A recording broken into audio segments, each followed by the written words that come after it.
जय भीम नमो बुद्धाय संको संगन नमामि। मैं समान अर्चना गौतम गुड़गांव हरियाणा से। आज संघ ने मुझे आदेश दिया है कि जो नौवा हमारा गोल्डन रूल है उस पर मैं अपनी बात रखूं। नौवा हमारा गोल्डन रूल है संघ घातक की वापसी। संघ में कभी भी नहीं। संघ के कुछ नियम होते हैं, वे नियम हर संघी को मान्य होते हैं। उन नियमों को आप अपनी मर्जी से नहीं चला सकते। यदि कोई संघी उन नियमों के विरुद्ध सोचता है, विचार रखता है, काम करता है, प्रचार करता है, उन नियमों के विरुद्ध किसी भी कार्य में सहायक बनता है, संघ को तोड़ने की कोशिश करता है, संघ की गरिमा को नुकसान पहुंचाता है, संघ के बरगलाता है या अन्य संघ घातक गतिविधियों में लिप्त होता है, तो वह संघ घातक का दोषी होता है। संघ उस संघ घातक को दंड देता है। यह पुराना नियम है। यह दंड संघ निकाला से लेकर चेतावनी तक कुछ भी हो सकता है जो संघ उस समय निर्णय ले। हमें याद होगा कि एक बार बुद्ध ने 500 नए श्रावकों को बुद्ध का भाई देवदत्त बहका कर ले गया। बुद्ध ने अपने भिक्षु भेजे। उन भिक्षुओं ने उन 500 नए सामणेरों को सही बात बताई। 500 सामणेर वापिस आए, पर संघ घातक के दोषी देवदत्त को संघ में दोबारा वापिस नहीं लिया गया। देवदत्त अकेला ही सड़ के मरा। संघ घातक के आरोपी को संघ में माफी नहीं दी जाती, जबकि देवदत्त बुद्ध का चचेरा भाई था और बहुत ईदी बल का जानकार भी था। दुनिया ने वही नियम रख सीखा। सेना में जो नियम खिलाफ विद्रोह करता है उसे माफी नहीं। देश में जो देश के खिलाफ विद्रोह करता है उसे माफी नहीं दी जाती। कंपनी में जो कंपनी के खिलाफ काम करता है उसे माफी नहीं दी जाती। सरकारी कर्मचारी अगर सरकार के खिलाफ यदि कार्य करता है तो उस पर भी दंड दिया जाता है। संघ में संघ की विचारधारा के खिलाफ कोई काम करने की बात बहुत दूर कोई सोच भी नहीं सकता। यही संघ है। यही संघ की सफलता की कुंजी है। आधुनिक काल में डॉक्टर अंबेडकर ने भारत गणराज्य संघ का संविधान बनाया।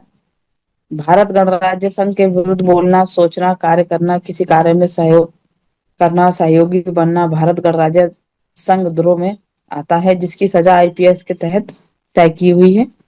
संघ कई राजनीतिक पार्टियों की तरह नहीं है कि जब मन किया पार्टी में आ गए, जब मन किया पार्टी बदल ली।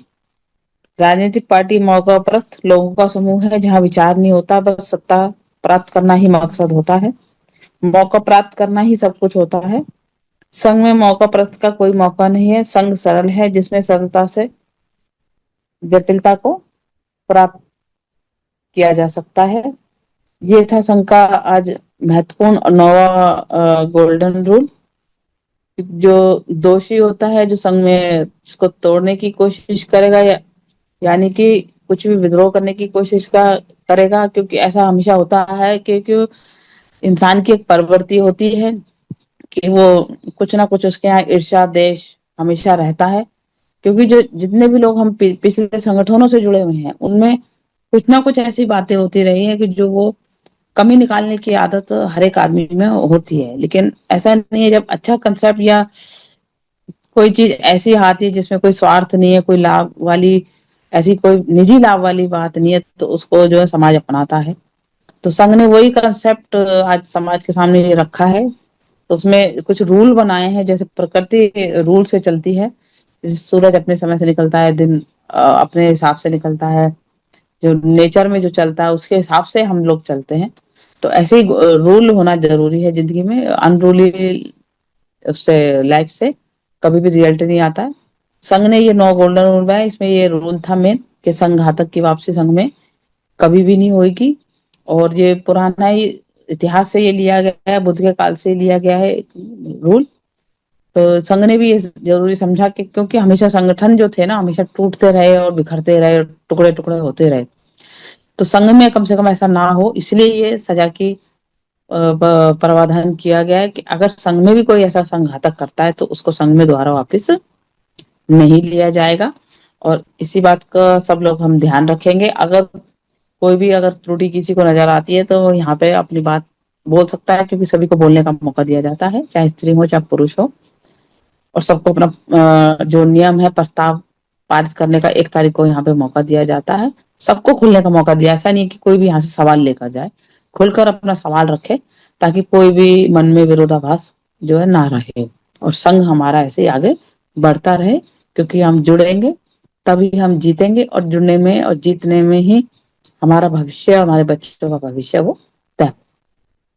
इसी के साथ आज मैं अपनी बात समाप्त करूंगी। संघ ने आज मुझे आदेश दिया तो बहुत बहुत साधुवाद। अगर मुझसे कुछ गलती हुई बोलने में तो संघ मुझे 3 बार, मैं संघ से माफी मांगती हूँ। संघ मुझे माफ करे, संघ मुझे माफ करे, संघ मुझे माफ। जो आज का हमारी चर्चा का विषय है कि समणों की हीनता, दीनता और बेबसी दूर करने के लिए समण पहचान और समण संघ ही एकमात्र विकल्प क्यों है।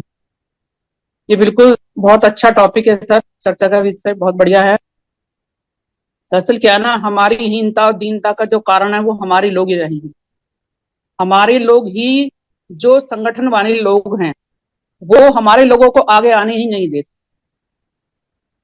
वो मतलब इकट्ठा हो तो वो खुद तो इकट्ठा है नहीं, दूसरा हमारे लोगों को उन्होंने इतने टुकड़े कर दिए, इतने टुकड़े कर दिए हैं कि हमारे लोग टुकड़ों में बटके रह गए हैं।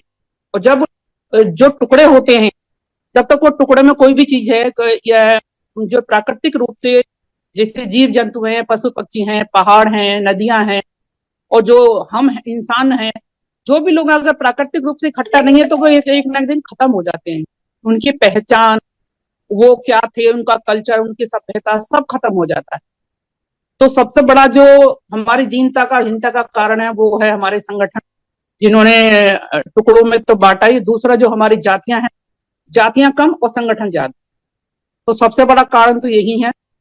दूसरे क्या है कि हमारी जो समण सभ्यता है, जो हमारा समण पहचान थी, वो हम संघ में नहीं रहे, संघ से अलग हो गए, तो वो हमारी जो पहचान थी वो भी हमसे कहीं ना कहीं छूट गई। तो अब समर संघ जो काम कर रहा है वो यही काम कर रहा है कि लोगों को बता रहा है कि जो आपकी मूल पहचान है, जो आपकी पुरातन पहचान है, वो समण की है। जो आपकी संस्कृति है वो समण संस्कृति है। तो अब अगर हम अब इकट्ठा नहीं हुए तो कब इकट्ठा होंगे। अगर हम अब इकट्ठा हो गए तो हमारी ये दीनता और ये सब जो हमारा चर्चा का विषय, ये सब खत्म हो जाएगा, सब हमारी बेबसी सब हमारी खत्म हो जाएगी। बस शर्त है कि हमें इकट्ठा होना पड़ेगा, क्योंकि हम कभी साथ साथ बैठे ही नहीं। हम अपने कल्चर, हम अपना जो सन्नीपात था, हम वो भूल गए।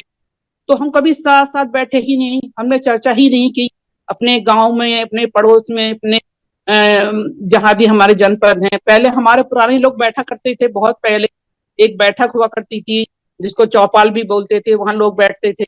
तो वहां आसपास जब लोग चर्चा करते थे तो पता चल जाता था कि उस घर में कोई दिक्कत तो नहीं है, या किसी की शादी तो नहीं आ रही, या कोई बीमार तो नहीं है, या कोई बच्चा स्कूल क्यों नहीं जा रहा है। तो छोटी छोटी ये चर्चाएं जब करते थे हमारे लोग, तो हमें पता चल जाता था। लेकिन हमारे लोगों ने बैठना ही बंद कर दिया, साथ साथ बैठना बंद कर दिया, अपना जो कल्चर था पुराना उसको भूल गए। तो अब संघ फिर से हमारा जो पहचान है उसको लेके आया है। तो अब हमें देर नहीं करनी है, अब हमें संघ में तुरंत जुड़ जाना है और अपना जो पुराना इतिहास था, जो पुरानी संस्कृति थी, उसको तुरंत अपना लेना है। जैसे जैसे कि अभी हमारी 8 जून को जो संगति लग रही है अमरोहा में, बहुत शानदार संगति लगने जा रही है। तो मेरा भी सभी से यही निवेदन है कि इस संगति में अधिक से अधिक संख्या में पहुंचे और इस संगति को बहुत शानदार तरीके से सफल बनाए। और जो भी आपके आसपास के लोग हैं, अमरोहा में हैं या यूपी में कहीं भी हैं, बाहर से भी हमारे लोग आ रहे हैं वहां पर संगति में, तो अब जब पता चल रहा है कि हमारी जो संस्कृति होती है, जो हमारे संत समागम होते हैं, वो कितने शानदार होते हैं, कितना बढ़िया रहते हैं, इतने हर्षोल्लास से हम एक उत्सव की तरह उसको मनाते हैं।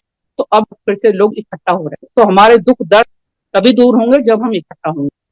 अगर मुझसे कुछ गलती हुई हो तो मैं क्षमा चाहती हूँ। संग नमामि संग नमामि।